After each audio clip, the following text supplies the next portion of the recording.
Yes, Ratnagaran became Vatmiki. Ratnagaran was a very negative personality in the beginning. Later, in his life, he became Vatmiki, the greatest spiritual epitome of Tradayuga. That story is Ramayana. He has presented it in such a beautiful way that usually people or the readers, they are carried away by the story. But if you probe deeply into it, you will understand that there's a hidden agenda behind this. Vatmiki is not just saying the story of a king whose wife was abducted by a demon. It's not like that. Well, it is the most systematic way to lead a disciple into Godhood, a disciple into the realm of knowledge. What are the problems that a sadhaka face?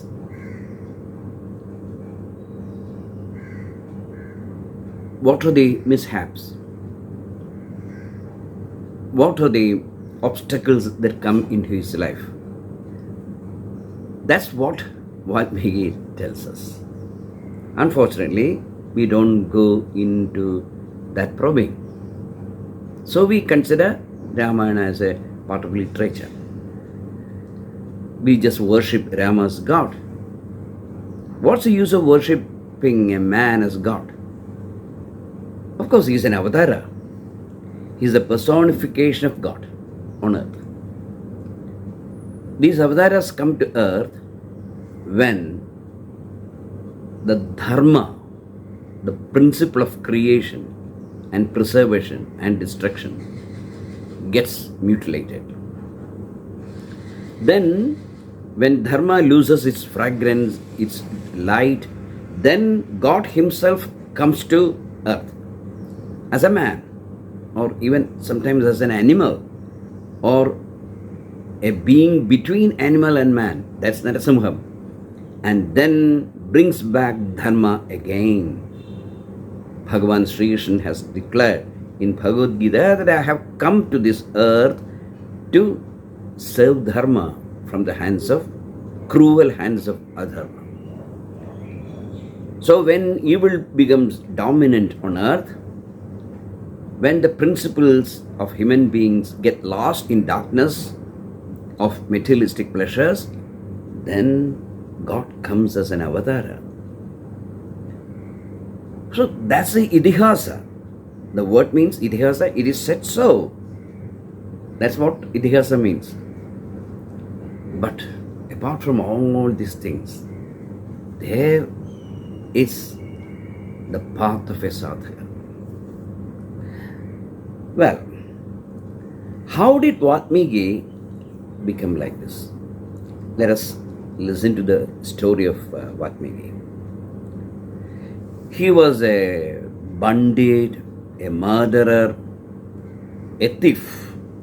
He used to rob the people who walked through his forest. He was living in a forest, and sometimes people used to cross this forest, and definitely he will be there to rob them, sometimes to kill them. He had only one intention. He wanted to capture all those good things that other people take with them. One day, he saw 7 great saints, Sapta Rishis. They play a very important part in mythology.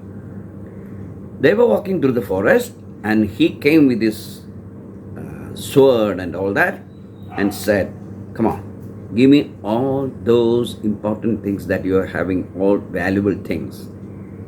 As in the modern films we see, hands up.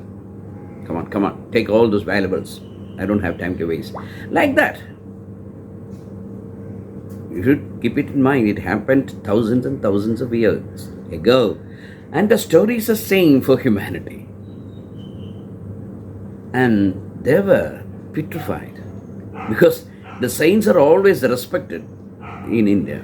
Nobody approaches them with a sword and all that, or no thief will dare to go into their ashrams and thief. But here stands a man, a very hefty man, very strong, very cruel. His eyes burning with greed. He is demanding money. These poor saints, they don't have any money. Because according to the Indian concept of spirituality, richness is something that you should keep away from. But the Saptarshis, they saw something in him, something burning in him. But it was just like a flicker of light. There was a spirituality, a touch of spirituality in him. So they asked him, okay, we don't have much valuables to give you. We can give only small things that we have. We will all give. We are not going to fight with you. But tell me, why do you do these sins?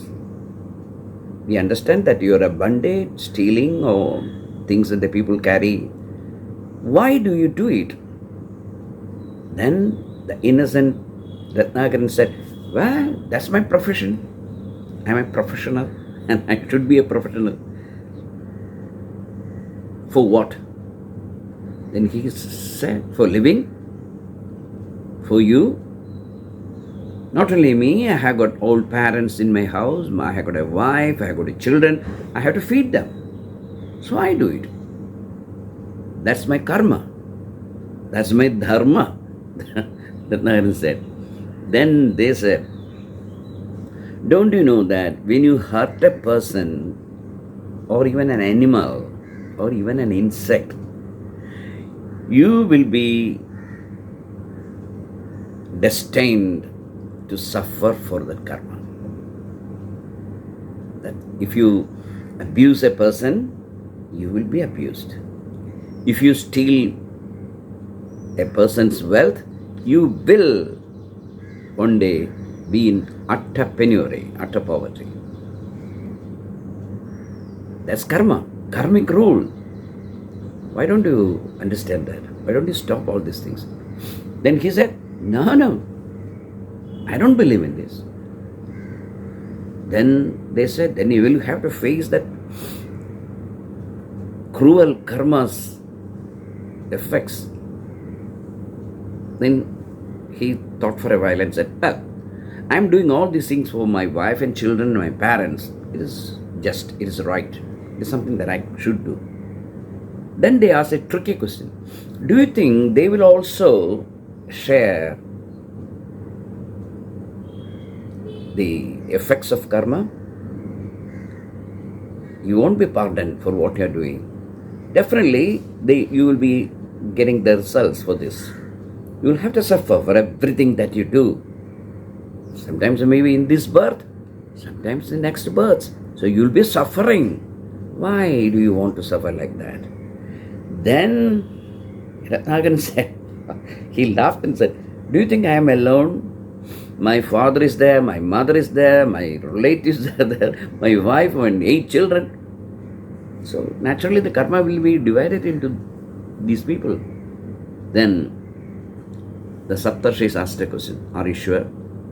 Do you think your mother, your father, your wife, your children, all will take this karma results? Will they suffer for you? He said, yes, they love me so much. Okay, we will stand here for some time. You go and check. You go to your house and ask them whether they will also share these sufferings. Then Narayan said, that's a good question. I think I will do it now. He wasn't a fool. He thought that if I go back to my home, these 7 people will run away. Was it a trick? That is what was he thinking of. What he did was he took some robes and tied them up to the trees so that they will not run. He went back to his house called all the inmates together, sat in the middle, and asked this question. My father, my mother, my wife, my dear wife, my children, I am doing a lot of crimes that I know. I have killed people. I have made some ladies widows and children orphans. I have done something which a normal person should not do. But that was my profession, I understand. I had a lot of violence in my life. But all these things were for you, not for me only. So there will be a karmic reflections of these things. I will have to suffer all these pain. Well, I want to ask you a question. Won't you be with me? Won't you share these sufferings? Because I'm working for you. I'm doing all these things for you.